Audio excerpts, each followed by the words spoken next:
Hi everybody, Peter here from Movement and Performance, and in this presentation I'm going to be covering the nutritional priorities for body composition and how a hierarchy exists of effectiveness that's going to allow us to most effectively build muscle and lose fat.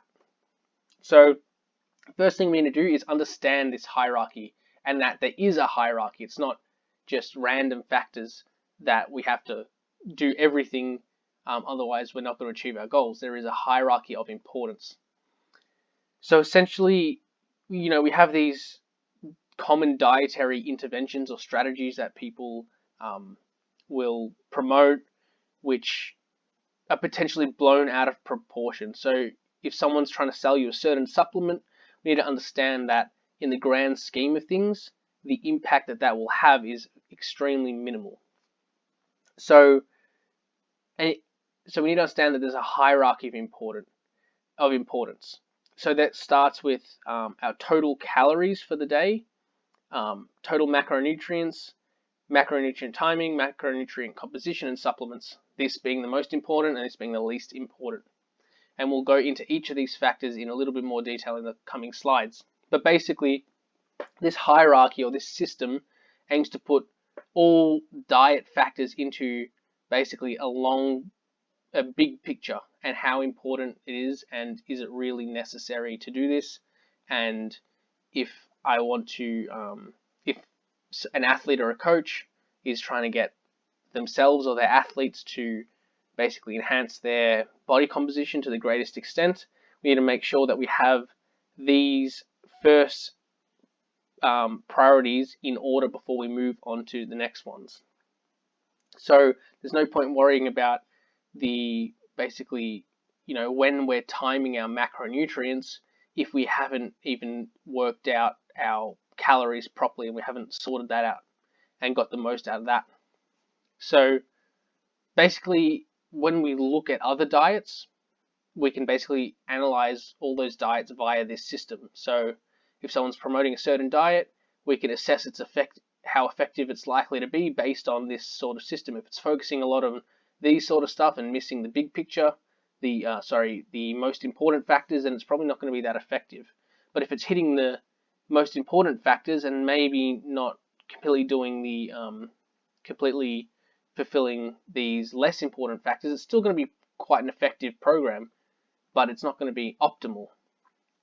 And I've got to give credit here to Dr. Mike Israetel and Dr. Eric Helms for sort of establishing these concepts that there is a hierarchy of importance and it's not just random dietary factors thrown into a diet. So let's get into the first factor, total calories. So total calories, the most important factor. And the reason for that is because if we want to actually gain muscle, we need to put on weight. We need excess calories in order to actually grow muscle. We don't have to, but it's the most efficient way. If we want to lose weight, we actually need to, if we want to lose fat, we need to actually lose weight. And if we just want to maintain our weight and not really change our body composition, we need a calorie balance. So, a calorie surplus is going to lead to weight gain. So rather than working out exact calories, a sort of better way to do it is to go by weight gain. We want to gain around 0.25 to 1% of our body weight per week, which is going to allow us to gain weight nice and easy, quite slowly. However, hopefully and theoretically, most of this will actually be muscle. Well, not most of it, but a good proportion of it will be muscle. Otherwise, if we gain weight too quickly, then we're going to gain unnecessary amounts of fat. And similarly, in a calorie deficit, when we want to lose fat, we need to lose weight. Around 0.25 to 1% of our body weight per week is a sort of decent range to begin that process. And then if we want to obviously not really change our body composition, we just have to maintain our weight and our calorie balance. Moving on, total macronutrients. These are also quite important, but not quite as important as total calories. So out of all the sort of macronutrients, protein is probably going to be the most important one that we need to put the most emphasis on. But before we get into that, we need to understand that macronutrients actually make up calories. So essentially, protein and carbohydrate have around 4 calories per gram each, whereas fat has around 9 calories per gram. So if you look on the back of a food label, and let's say a certain food has X amount of calories per 100 grams, if you add up the protein and carbohydrates and multiply it by 4, and then add the fats multiplied by 9 and add those numbers together, you will probably get something very close to the calories that it says. So how much of each macronutrient do we need? So the most important thing, again, to focus on is protein intake. We need to make sure that we're getting an adequate amount of protein so that we can essentially either preserve our muscle if we're trying to lose weight, or actually ensure that we're gaining muscle if we're gaining weight. So around 1.5 to 3 grams of protein per kilogram per day is probably a good range to be in, probably around 2 being the middle ground. Then fat and carbohydrate, essentially not to go into too much detail, but the importance of fat and carbohydrate after you have your protein intake set is not that important. Obviously, primarily you want probably more carbohydrate, especially if you're highly active and you're doing a lot of exercise. You're gonna have higher requirements for carbohydrate. But the minute details about how much fat and carbohydrate you need is not that important. So I'm just gonna write here rest of calories. So the timing of macronutrients, another has some importance. However, if we don't get the first 2 steps right, we're not going to make much of a difference from timing our macronutrients.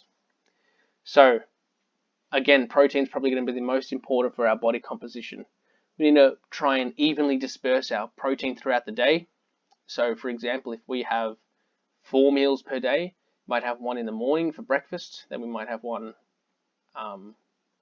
might have a protein feeding pre-training, and then another one post-training, and then we might have another one before we go to bed, so at night, our dinner. In terms of our fat, we want to time our fat to have less of that away, less of it around training and more of it away from training. So remember, taking into account the total fat we took from our total macronutrients as well. Same thing with our carbohydrate and protein. So in terms of carbohydrate, we want more of our carbohydrate around our training and probably less away from training, and that's because we don't want that carbohydrate to go into the blood and as glucose and be circulating around when we don't actually have any, if we're not doing any exercise. But if we are immediately before and after exercise, we probably want to have that circulating glucose in the blood. So this is a good way I like to think about sort of visually our macronutrient timing. So if we look here, our protein in red, let's say we have 4 meals, 1, 2, 3, 4, and we're going to assume breakfast is our pre-training meal, post-training, we're going to have a meal, afternoon, and then at night.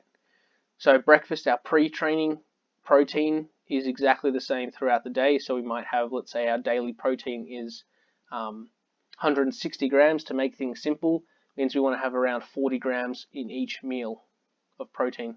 Carbohydrate, as you can see here, we want more of our carbohydrate around our training, so pre and post training, and especially post training. And then the further away we get from training, the less carbohydrate we need. In terms of fat, it's basically the opposite to carbohydrate. We want basically the least amount around our training, and then the further we are from training, the more fat we can afford to have. So again, numbers off the top of my head. Let's say carbohydrate is 200 grams. Then we want maybe around 60 grams here. Maybe we want about 100 grams here.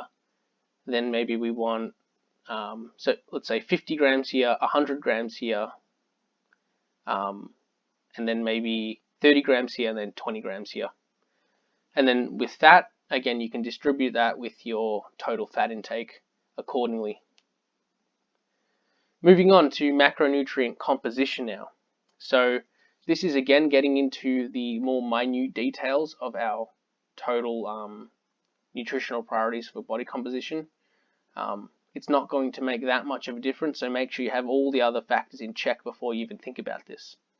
So in terms of protein, the quality of the protein has some importance, so the amino acid profiles of the protein make somewhat of a difference, but not a huge amount, especially if we're getting our protein from generally high quality sources anyway. So essentially, not to go into too much detail, but we want basically more animal proteins. They're going to be preferred over non-animal proteins just due to the general higher quality of amino acids in the animal proteins. And they also, animal proteins are generally the foods that have higher amounts of protein, so it's difficult to get a high enough protein intake without animal-based proteins. And yeah, again, provides the highest quality amino acid profile. And generally, if you're getting high quality protein from animal products, you're probably not going to actually need any additional supplementation of protein, because this is probably going to provide all the essential amino acids that you require. Moving on to carbohydrate. So this is sort of in line with our macronutrient timing, but essentially when we have our carbohydrates around our training, we want higher glycemic type carbohydrates, so that carbohydrate absorbs into our bloodstream into glucose quite quickly, so that we can use it for our exercise. But when we're further away from training, then we don't really need that high glycemic. We don't need that glucose in the blood immediately. So low glycemic carbohydrates are preferred, because that's going to prolong the release of glucose into the blood. Lastly, and least importantly, the composition of fats. And these are hardly going to be important for our body composition, exactly what type of fat we have around and far away from our training. But there are sort of more important factors for health, which is out of the knowledge and expertise of this channel. So we're going to ignore that for now. Lastly, coming to the end, supplements, the least important factor. If you do not have the main factors in place, you do not need to think about supplements. However, supplements can help achieve our body composition goals. And in particular, basically supplements are going to help us achieve the other principles. So it's not really a factor in itself. It's more that it's going to help us achieve these other factors. And I'll explain why. So things like whey protein and carbohydrate drinks may help, for example, immediately post-training, get a good high-quality animal-based protein with minimal fats in there. That's going to help with both the macronutrient composition, total macronutrients, and the timing of macronutrients, even though it's in the supplement category. So essentially, the carbohydrate is going to be the same. If we have maybe some sort of high glycemic carbohydrate with our sort of whey protein post-training, we can get that high glycemic carbohydrate in sort of large amounts that is going to make it convenient for us. So it's going to, again, help with the other factors that we previously covered. So this is basically the recommended list of supplements that are going to actually be helpful. Other supplements on this list probably don't have enough research to actually waste money on. So this is the recommended list, and anything other than that is not really recommended. So whey and casein protein, again, it's going to provide pretty much pure protein, high quality. The whey is going to theoretically meant to be more rapidly absorbing into the bloodstream, so probably preferred around our training, whereas the casein is meant to be more slow releasing and is probably preferred away from our training. Although the difference is probably going to be minimal and not going to actually make too much of a difference in the big picture. Glucose powder and carbohydrate drinks, again, we sort of covered that. They're going to help us get some high glycemic carbohydrates around our training sessions in sort of maybe amounts that we otherwise couldn't, especially with minimal fats as well. Creatine, again, has a good amount of research to back it. Essentially, creatine's found in other animal products, especially red meats. However, to get the amounts that are going to give performance enhancement are basically extremely unrealistic to consume that much of those products. So creatine monohydrate can be a good supplement to help with basically strength and power sports. Lastly, and another well-researched supplement, caffeine. Again, caffeine is going to give us it's actually been shown to improve both endurance and anaerobic performance. So caffeine can essentially give you that psychological concentration and that bit of an edge to help you stay really concentrated and motivated during your training session. And that's it for the supplements. That's it also for the presentation. So thank you guys for watching this video. You can find basically movement and performance on Facebook and Instagram, and you can like and follow. And if you haven't already, you can subscribe to Movement and Performance on YouTube. And then in the future, you can be updated for these informative videos, and you can keep up to date and ensure that you don't miss any of them. For those of you interested in following the social media of Movement and Performance, especially on Facebook and Instagram, if you're curious, if you're watching this video, you're probably a curious person interested in learning more.